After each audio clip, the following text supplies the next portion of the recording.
Buenas noches, somos el grupo número 11, el cual le vamos a dar a conocer el siguiente tema sobre la introducción a los sistemas de control. Nuestro grupo está conformado por Palacio Pérez Leiner, Quiñones Espinales Brian, Salcedo Rivadeneira Kevin y quien les habla Luis Sánchez. Y bien, como primer tema encontramos lo que viene a ser el instrumento de medición. Esta nos dice que es un aparato que se usa para medir las magnitudes físicas de distintos fenómenos. También son los encargados de hacer posible esta comparativa entre los objetos a medir y el patrón, arrojándonos un número que indica de la forma lógica esta relación. Como primer instrumento de medición encontramos lo que viene a ser la longitud. La longitud es una unidad de medida aplicable en una sola dimensión. Encontramos también instrumentos como lo vienen a ser la cinta métrica, que es un instrumento por excelencia para quienes requieren rápidamente establecer distancias cortas entre puntos referenciales. También encontramos lo que viene a ser el vernier o pies de rey. Esta permite conocer diámetros internos o externos y profundidades de objetos y superficie. El micrómetro es utilizada para la captura de módulos longitudinales de medidas angulares o lineales muy pequeñas. El octómetro se utiliza para poder medir las distancias recorridas de un vehículo. También encontramos lo que viene a ser la masa. La masa es una propiedad de un cuerpo físico con las medidas de su resistencia de la aceleración.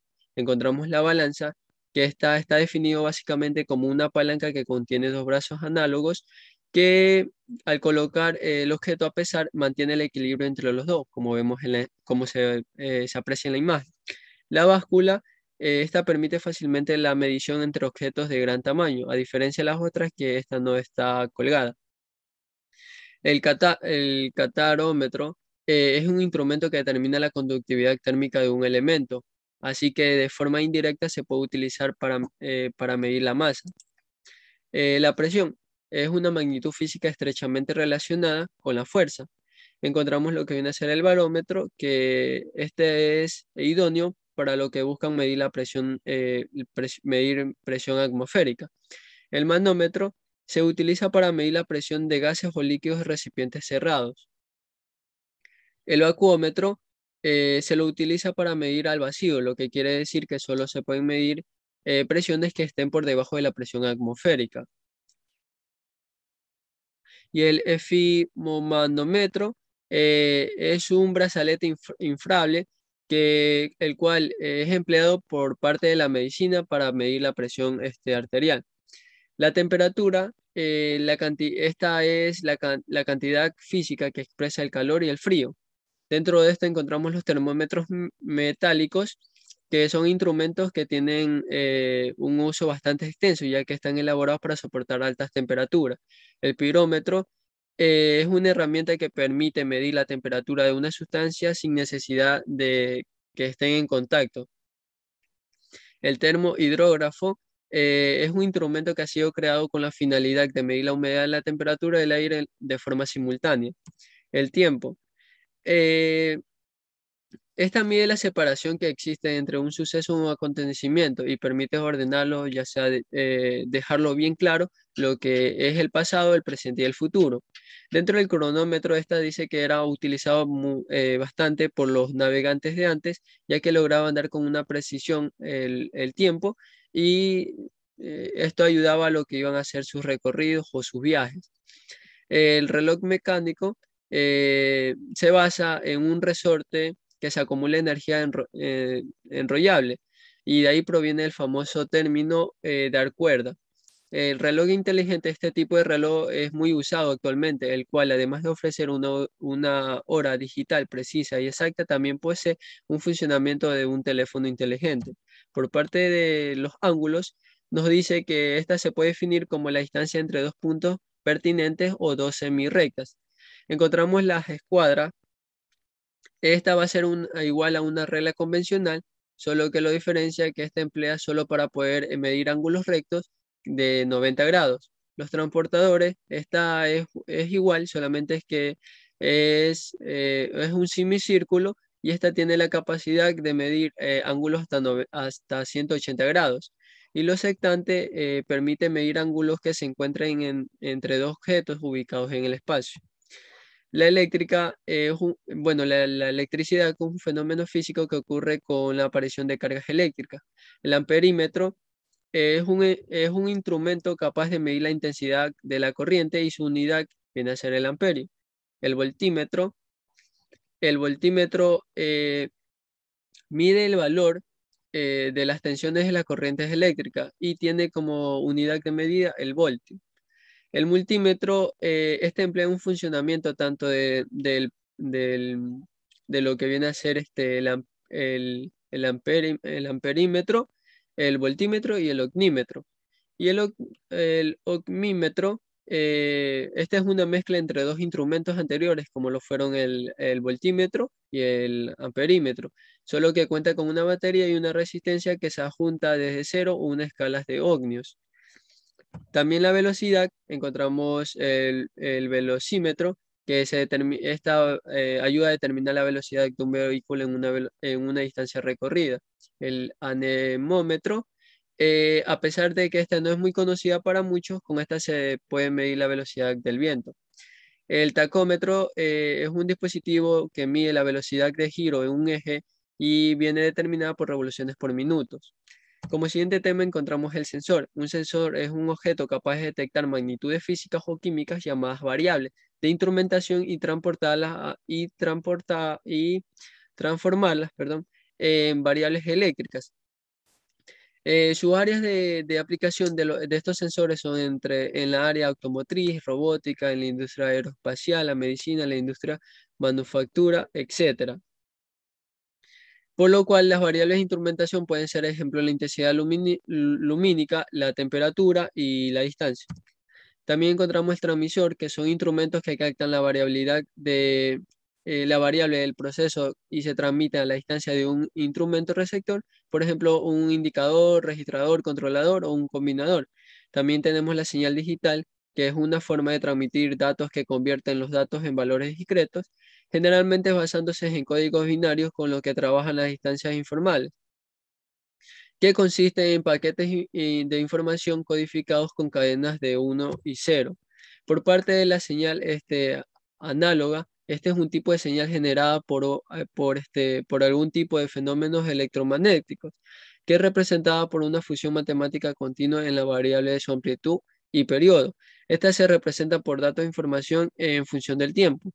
Y por último encontramos los controladores, que son un controlador o un driver es el software que controla la disposición de el dispositivo en una PC, por ejemplo, una tarjeta de video o sonido, y los controladores actúan como puentes entre las aplicaciones y dispositivos, encargándose de ambos interactúen.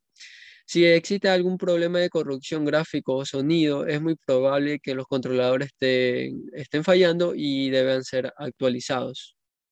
Bueno, en este caso vamos a hablar sobre los actuadores, elementos finales de control, en la cual nos indica que transforman algún tipo de energía, tanto eléctrica, hidráulica, entre otras, en energía mecánica o térmica.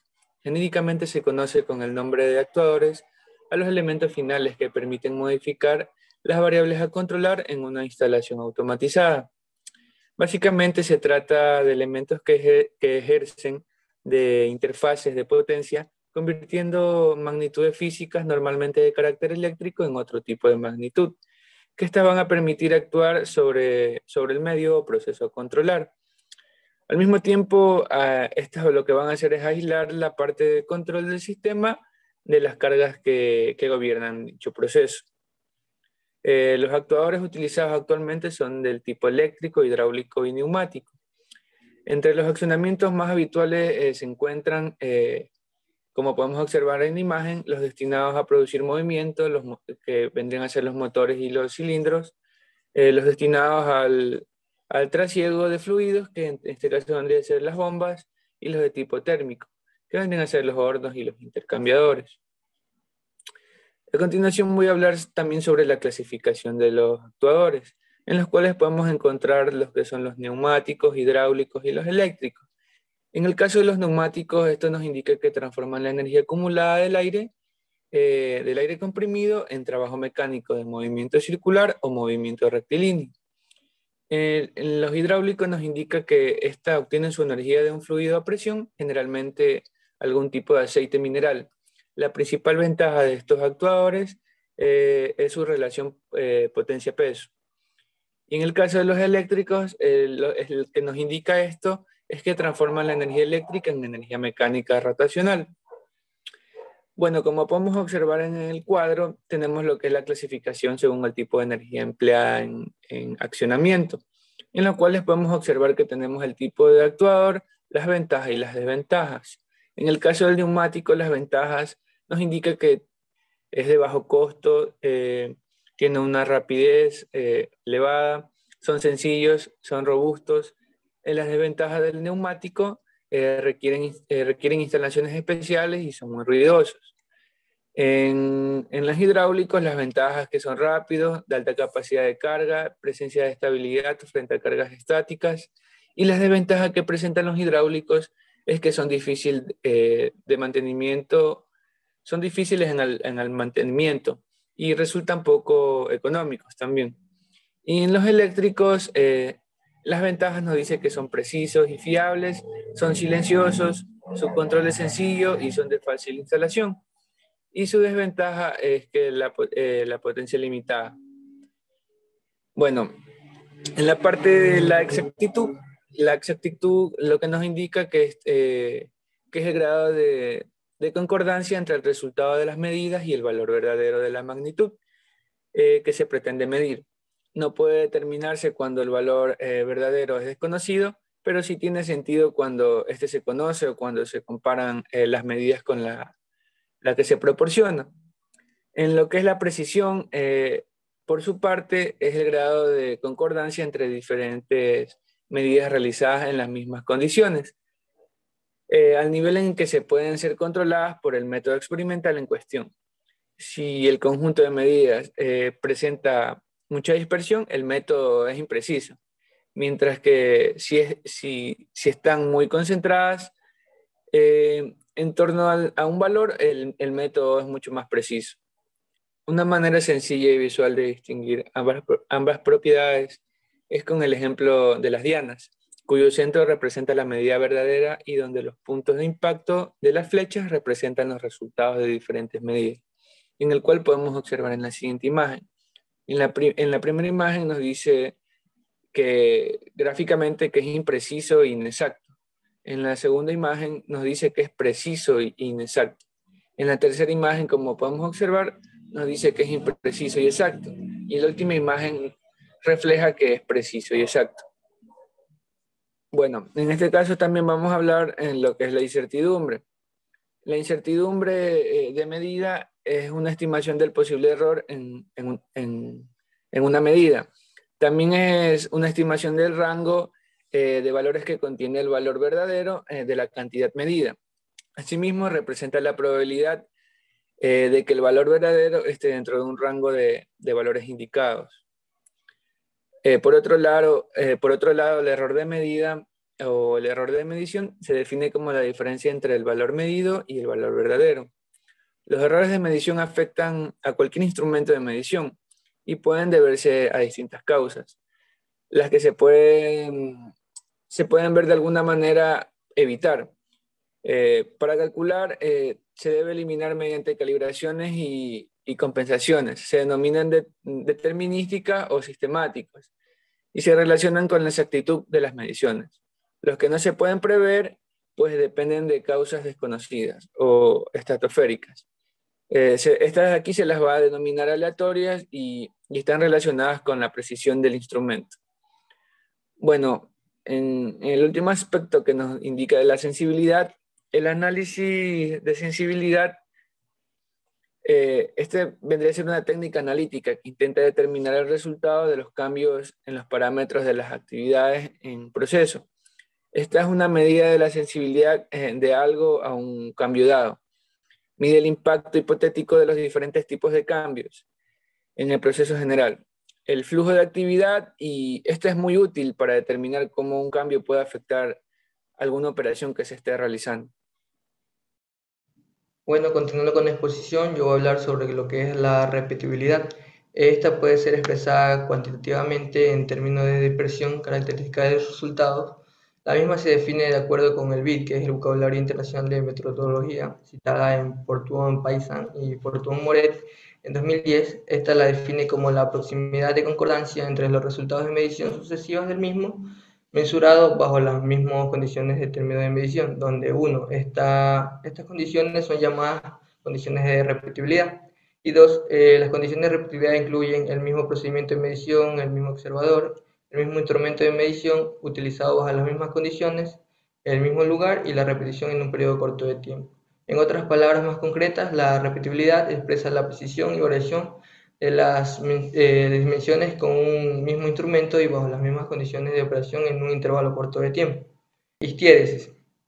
Según la Real Academia Española, en 2021, la histiéresis es un fenómeno por el cual el estado de un material depende de la historia previa y se mantiene por el retraso del efecto sobre la causa que se precede. En física, esta se encuentra, por ejemplo, la histeresis magnética. Es el magnetizar un ferromagneto, este mantiene la señal magnética a través del campo magnético que se ha inducido. También se puede encontrar el fenómeno en otros comportamientos electromagnéticos o los elásticos. En términos de instrumentalización de la histeresis, es la diferencia máxima que se puede observar en los valores indicados en el instrumento por el cual el mismo valor de cualquiera del campo de medida puede ser de la variable recorre toda la escala en los dos sentidos, ascendente y descendente, como se ve en la figura. La resolución. Este término puede tener varios significados dependiendo del área donde se utilice. Según la Real Academia Española, en 2021, es la acción y efecto de resolver o resolverse. Es decir, es la solución o respuesta que se da a un problema, o una dificultad o una duda. En el ámbito de medición, la resolución es la mínima variación de magnitud medida que se da en un lugar de una variación perceptible, es la misma indicación del correspondiente valor. Dicho de esta forma, la resolución nos indica el valor mínimo a partir del cual notaremos variación o salto de la medición de aquello que estemos midiendo. Por ejemplo, en un termómetro, es decir, de una medida de 1, la medición será 1, 2, 3, 4, 5 y así sucesivamente. Pero si la resolución es de 0,5, la medida será 0,5, 1, 1,5, 2, así, etc. Derivada. La derivada es la variación continua o incremental de una indicación a lo largo del tiempo, debido a variaciones de las características metodológicas en un instrumento de medición o de medida, o sea bien el cambio de corrección del instrumento entre calibración o controles. Saber la derivada del instrumento es importante, ya que un equipo con una derivada grande dará lugar a un equipo fuera de tolerancia a tener que realizar una acción correctiva. En general, cuando un equipo tiene una derivada mayor a la tolerancia, se recomienda realizar calibraciones con mayor frecuencia o incremento de tolerancia si es posible. La trazabilidad. La trazabilidad es la capacidad de rastrear todos los procesos desde la adquisición de materias primas hasta la producción, consumo y eliminación, para así poder aclarar cuándo, dónde y cómo fue producido y por quién. Debido a la mejora de la calidad de los productos, el aumento de la conciencia sobre la seguridad en los últimos años, la trazabilidad ha ido en aumento, es importante y se ha extendido a una amplia gama de campos como la industria automotriz, electrónica, alimenticia, farmacéutica. También la trazabilidad son aquellos pasos necesarios establecidos que permitieran conocer diversas cuestiones vinculadas al producto o servicio en cuestión, tales como su historia, su origen geográfico, su traslado en una cadena de suministro, entre otros. Y como principal ventaja tenemos que se reporta la trazabilidad es el poder conocer a ciencia cierta la procedencia y la historia que te atañe a un producto X o Y. Como consecuencia, la posibilidad que el consumidor se encuentre con un producto de calidad y válida. Bueno, continuando con las exposiciones tenemos lo que es el tema de linealidad. Como linealidad nos indica que es el valor esperado de la variable dependiente, depende linealmente de las variables independientes. Este es un impacto esperado por un cambio unitario de cada una de las variables independientes. Se puede entender por linealidad que es la capacidad de un método analítico de obtener resultados proporcionales a la concentración de analitos en las muestras dentro de un intervalo determinado. Como podemos observar en la imagen, aquí tenemos lo que es un ejemplo de un sesgo constante y una linealidad de sesgo no constantes como valores de referencias. En el tema de calibración tenemos como concepto que es el proceso de comparar los valores obtenidos por un instrumento de medición con la medida correspondiente. Como un proceso de calibración tenemos que es el que inicia con el diseño de un instrumento de medida aritmética que ha de ser calibrado. Podemos decir que este es un diseño que tiene que ser capaz de soportar la calibración a través de un intervalo de calibración, es decir, es un diseño que tiene que ser capaz de tomar medidas que se encuentran dentro de la tolerancia ingenieril, cuando se utiliza en condiciones ambientales durante un periodo de tiempo razonable. Como ejemplos de instrumentos de medición tenemos lo que es como un primer ejemplo el pie de rey o calibrador Vernier universal, que este es más bien, nos podemos decir que sirve para medir con precisión elementos pequeños como los que son los clavos, orificios, etc. La precisión de esta herramienta de trabajo llega a la décima de milímetro e incluso puede llegar a apreciar centésimas de 2 en 2. Como segundo ejemplo tenemos lo que es el pie de rey de tornero, que este es muy semejante al que describimos anteriormente, pero tiene unas uñas adaptadas a las medidas de piezas en un torno.